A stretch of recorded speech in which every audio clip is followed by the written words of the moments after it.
Kansas City Chiefs. Photo by Bob LeveyGetty ImageScan. Anyone derail this Kansas City Chiefs train? Well, if recent history says anyone can, it's the Pittsburgh Steelers. For whatever reasons, the Chiefs struggled against the Steelers in recent years. In fact, in the Andy Reid era, KC is just 13 against Pittsburgh. However, this week's game represents a great chance at some revenge.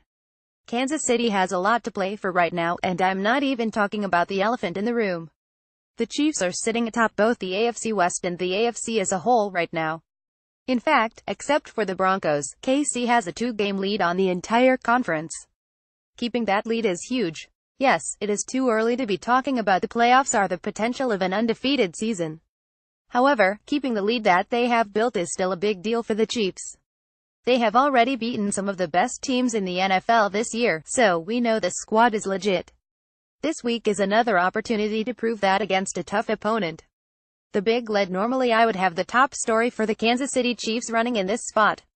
However, this week it is all about the recent dysfunction that we have been seeing from the Pittsburgh Steelers. From the confusing way they approached the anthem protests, to sideline explosions from star players, to players calling each other out, it just hasn't looked in sync. You would be hard-pressed to make an argument that this hasn't affected the way the Steelers are playing right now. Pittsburgh has dropped 2 of their last 3. That includes a beatdown at the hands of the Jaguars this past week.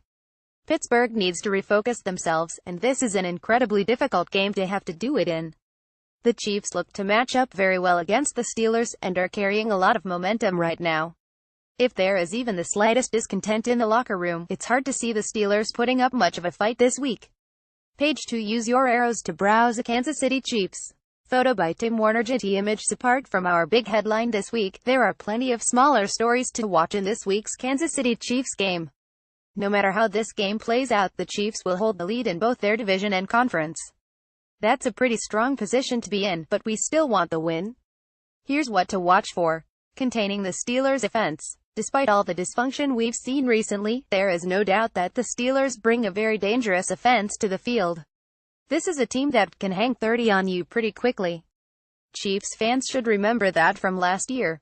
However, we also know from last year that this group can be stopped. A better offensive showing this time. All offseason, the only thing many Chiefs fans could talk about was the embarrassing way KC lost to the Steelers in the playoffs. Much of the blame was put on Alex Smith, and many people were calling for him to be gone. Most of that talk has gone away now as Smith has been rolling this year. Hopefully that continues this week. Chiefs Kingdom versus the terrible toll. Pittsburgh Steelers fans travel well. No matter where the Steelers are playing, you can expect to see quite a few terrible towels out there. Chiefs Kingdom fancies itself one of the best fan bases in the NFL as well. KC expects a huge crowd this weekend, but which fans have the better showing remains to be seen. Use your arrows to browse.